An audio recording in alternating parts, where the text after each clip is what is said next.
I tried to have fun. I tried to make the jokes. I tried to get on here and be like, liberty this and blah, blah, blah. But it just couldn't last. And I knew if I just waited an hour, they would eventually put out the clips from the meeting, because of course we didn't have access to it. We never do, even though we're the literal fans and we're the people you should be addressing, not just the media. We're the literal fans, but that's not here nor there. This is not going to be a positive video, and I'm going to let you know off rip right now. This is not going to be a friendly video. It's going to be very aggressive. So if you are super duper pro Brooklyn Nets and you're not capable of having a constructive conversation, this is not the video for you. Come back when we're joking about Steve Nash being a bad coach, because this has gone on long enough.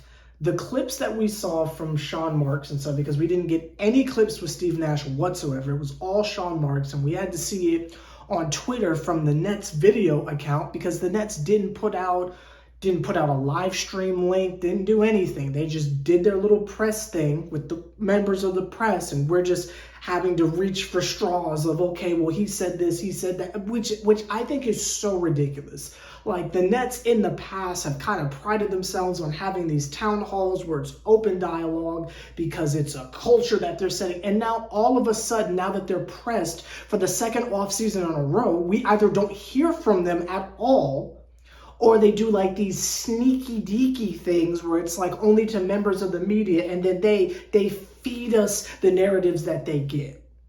And I'm not here for that off rip. So let me just say, the miscommunication is alarming to me.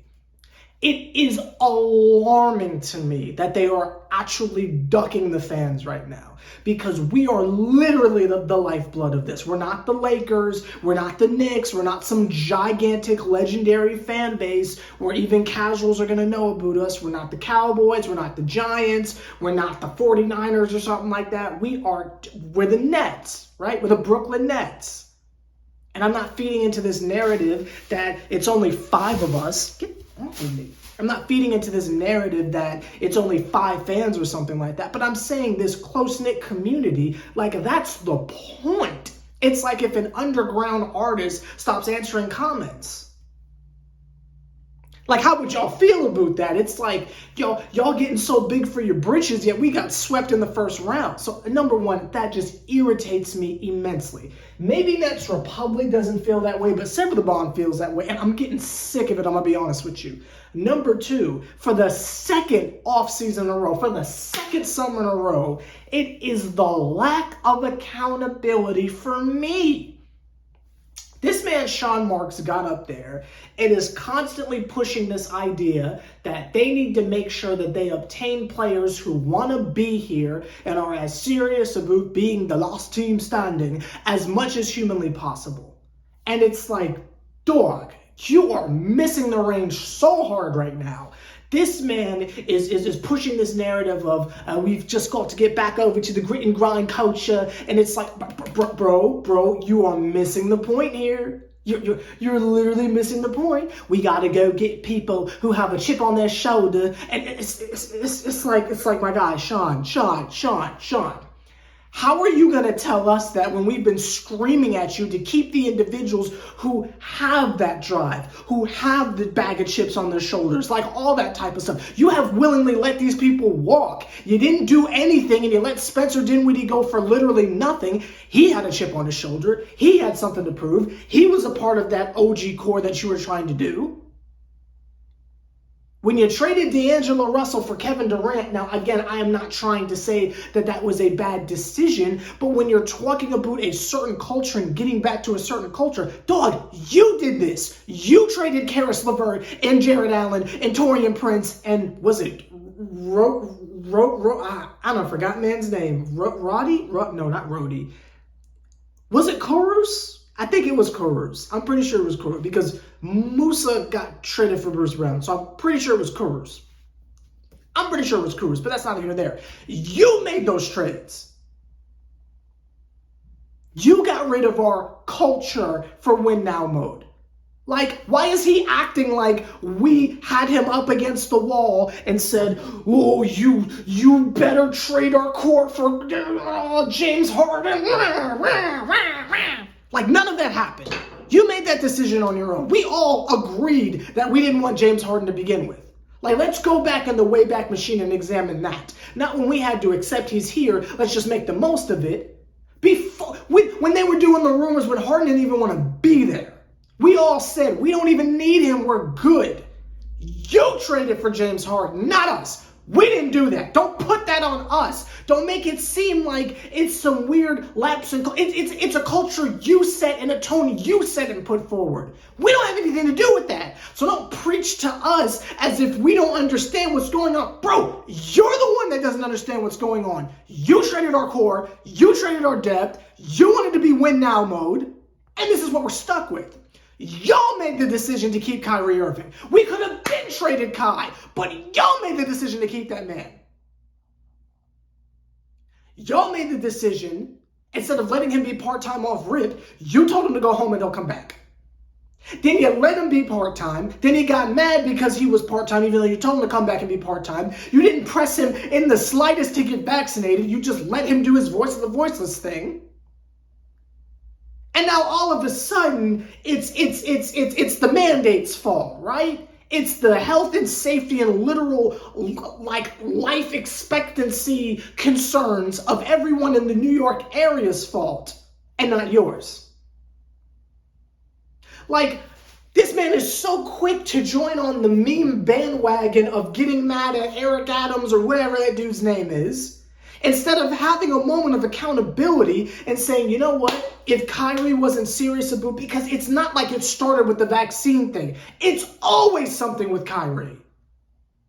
Remember when they were doing the undercover investigation work when Kyrie went to his sister's birthday or something like that? And while I defended it, these are decisions that Sean Marks was continuing to make.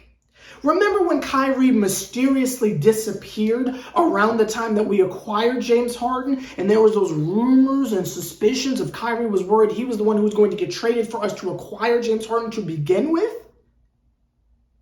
Like, these are decisions Sean Marks is letting go. So to sit here and try to throw Kyrie down the stairs, because when he was asked further, this man Sean Marks got up there and said, and again, I'm going off of clips, this man, Sean Marks, said that along with him and Ben Simmons, it's a decision of we have to make sure that who we are bringing back are people who are going to be available and actually want to play and are taking it seriously. Whose responsibility is that to make those decisions? Y'all chose to keep Kyrie. I will say this until I am purple in the face. We had the choice. We could have just traded Kyrie for Ben Simmons up front in the beginning of the season and avoided all of this. But y'all didn't want to do that. Y'all didn't want to, and by y'all, I'm not even talking about you watching the video. I'm talking about Sean Marks right now. This is not a Sever the Bond was right dance. I am talking directly to Sean Marks. Sean, you made the decision to keep him on the roster. So when you traded James Harden for someone who wasn't able to play, to join someone else who wasn't going to play, to join someone else who wasn't going to play, and to clarify, because I know this is a lot to follow, when you made the decision to trade our only member of the big three who was able to play at the time for someone who was not able to play, a non-activated Ben Simmons joined a part-time Kyrie Irving and an injured Kevin Durant. So in those home games, none of them played. We're just out there with Drummond and Curry and hoping for the best. That's a decision you made. So when we get over to the playoffs, there's no Ben Simmons in sight. And again, I will never understand for the life of me how it is that we go from he's looking forward to being able to play in game 5 or game 4 to 24 hours later, he's getting back surgery. And Sean Marks was just contradicting himself all over the place because even he said that this man was trying to come back. He was excited about coming back, and the organization was excited about coming back, but further MRIs showed that the herniated disc was too much. How is it that you think he's coming back next game, assuming we win, but you see that the herniated disc is out of control? That means you would have already known he wasn't coming back. Do you see the contradictions? Like, I'm tired of this. And all he has to do is come out and say, you know what, I messed up. That's all you got to say. But to sit there and blame the team like, well, we let the fans down. We got to make sure the fans are understandable. That I don't want to sound like Harry Styles right now, but it's just irritating to me. And you know, nowhere in the clip was there any mention of Steve Nash messing up in the slightest, because Steve Nash is a part of the leadership. Steve Nash is a part of the decision makers in the office. We didn't get any clips of Steve Nash. We're just reading sound bites from the media. What are we? But that's not here or there. But from the media saying Steve Nash isn't going anywhere and he's been thinking about everything and he's been in the office every single day since we got swept. He should be in the unemployment line picking up disability.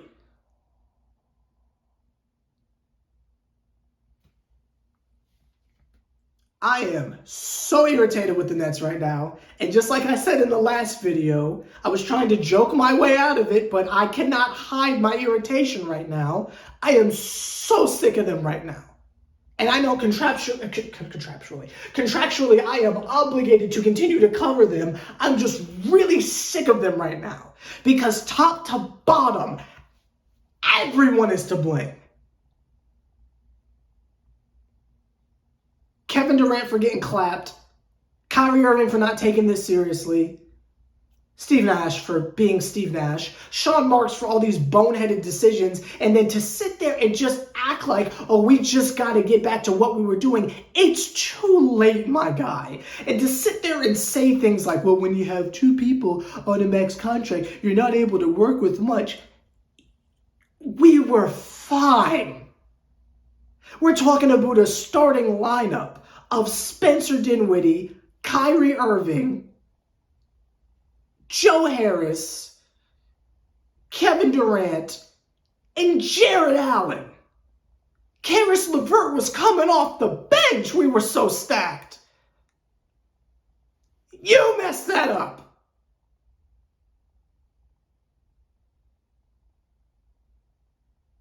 Then when you get the retry, like how many people get to do it twice? You got a second opportunity in the same season.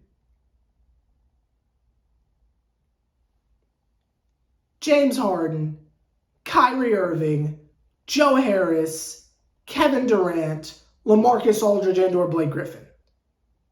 You had two chances, and you messed it up. You let Kyrie's shenanigans get in the way, chase off James Harden, and taking the shots at James too. Like, oh, well, James Harden clearly didn't want to be there. And it's like, are we going to try to convince him to stay? Yes! Yes, you do! That's your job! For a team that is built for all three of them, what did you think was going to happen when you traded him? The only way it would have been okay is if you traded for someone who was able to play. I have been screaming for Kristaps Porzingis the whole season, and y'all laughed me out the pain. Something. Give us something. But you can't trade the only active play. Because again, when we traded him, Kevin Durant was hurt and Kyrie was part-time. So you traded our only active member of the Big Three for a team that's made for the Big Three for Ben Simmons, who didn't even play. And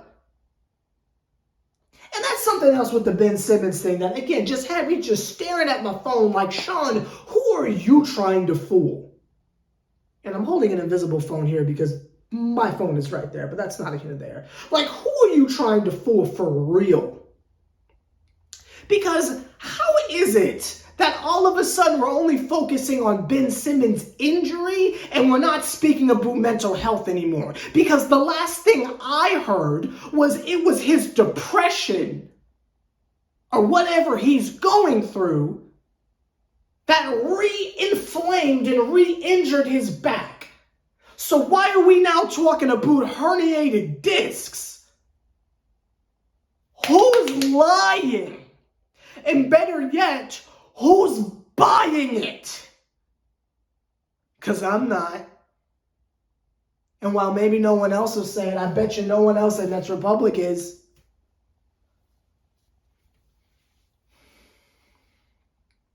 I don't know who Sean Marks thinks he's fooling, as if we just forgot that you basically gave up DeAndre Jordan for nothing? I mean, didn't we have Oglethorpe at one point and we just let that man go?